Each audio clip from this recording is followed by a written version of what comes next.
ইয়া হান্নান, ইয়া মান্নান, এই নামগুলোতে এত শক্তি কেন? এই নামগুলোতে আছে কি?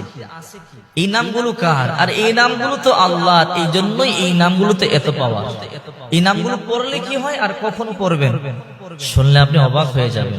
ইয়া হান্নান, অধিক স্নেহশীল, ইয়া মান্নান, অধিক দয়ালু, অধিক দাতা। এই নামগুলো কাবাগরের গিলাপের মধ্যে উপরে লেখা আছে, শুনলে আশ্চর্য হয়ে যাবেন। আবু দাউদ শরীফের একটা হাদিস আছে, 1495 নম্বর হাদিস। ইয়া মান্নান, অধিক দয়ালু, যিনি চাওয়ার আগেই প্রয়োজন মিটায় দেয়।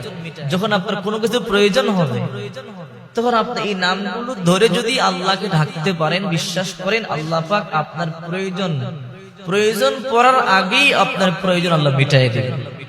মনে করেন আপনার চাকরি দরকার, এক সপ্তাহ পরে, এর আগে আল্লাহ আপনার চাকরির ব্যবস্থা করে দেবে। আপনার ভিসা দরকার, 1 মাস পরে, এর আগে আল্লাহ